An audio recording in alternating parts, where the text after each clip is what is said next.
This next fight is Renato Barreto and Vander Braga. Great fighters. What do you know about the style of these two fighters?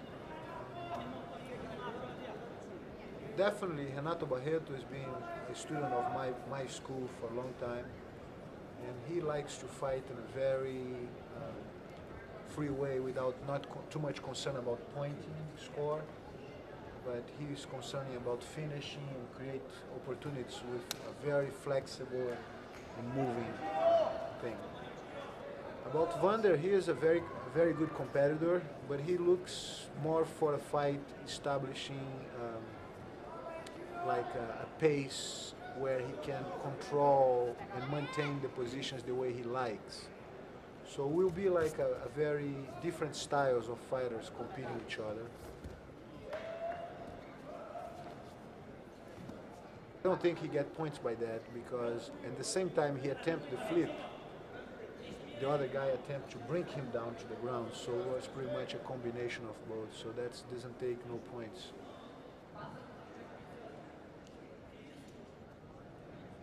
But now you can see Vander like advancing in a very slow pace, very methodic, very concerned, and very control over Renato. It seemed, I'm not sure, but that the fighter on top is trying to push his body forward because it's harder for the other fighter to get up. Yes, and also easier for him to control.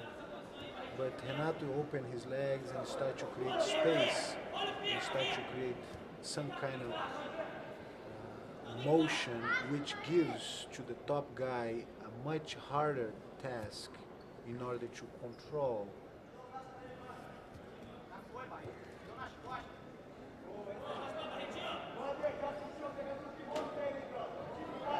In this case, the top guy has a hard time in the bottom guy's guard. So the guy on the bottom, he's trying to act in various ways to create confusion and make the top guy lose his balance. I see he's got him in an arm bar. He's trying it's not quite an arm bar, but it's kind of arm trap where the intention is just to create difficult for the top guy establish control. It seems like he's not really getting him to release, but he's making it just a little more difficult for him.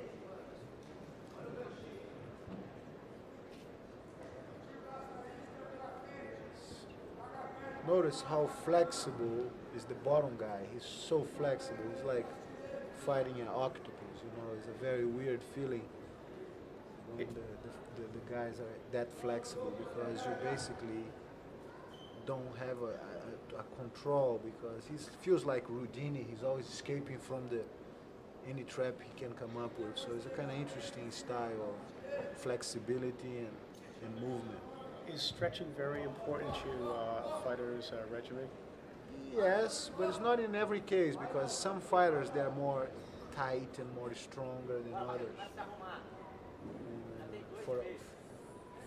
For example, the bottom guy Barreto's style, flexibility is the main thing. You know one of these fighters and you've trained him? Yes.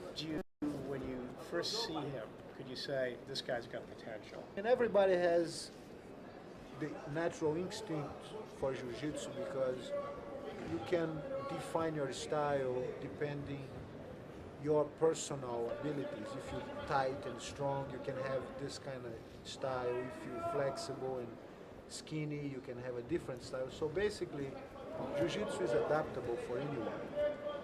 So it's a nice try to sweep and Renato now trying to choke, but Vander defend, putting his head in.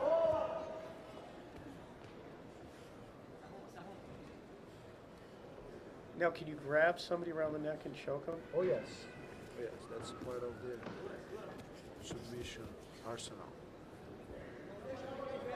So Vander now is a little skeptical about keeping the pressure. He's trying to maintain the fight in a little distance because he's a little concerned about getting into this combinations and sweeps and dangers and chokes. So he's a little concerned And even though Barreto is on the bottom, he's putting pressure on the fight, more and more pressure. See? Oh, he's shuffling around. He's just making too much movement, and Vander could not keep up with the whole action. And he ended up by sweeping and get 2 points from sweeping and 4 points on the mount position. He just get a mount position now. And now he's trying to maintain the position and go for a submission if he can.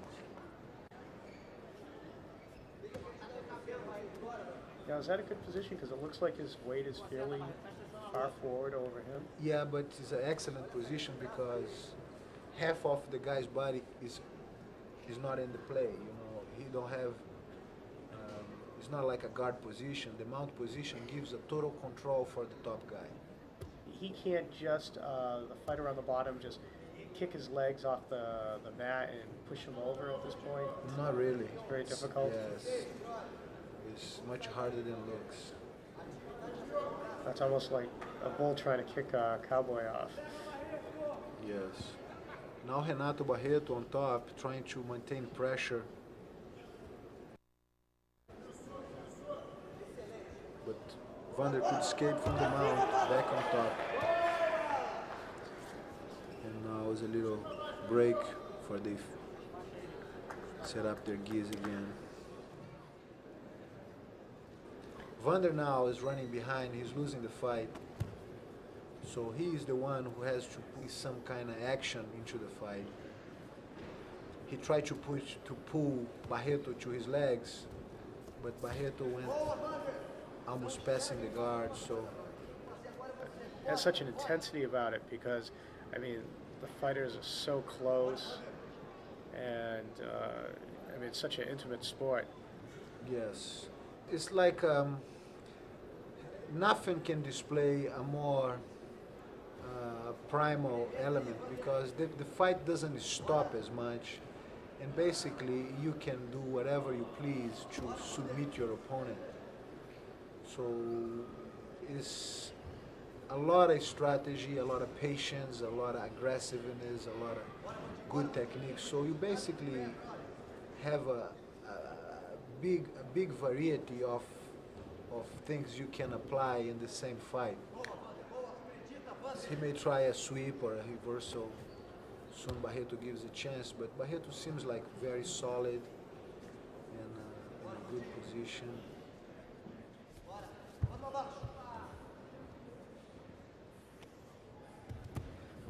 They try to sneak from the back and go to the back, trying to slide out.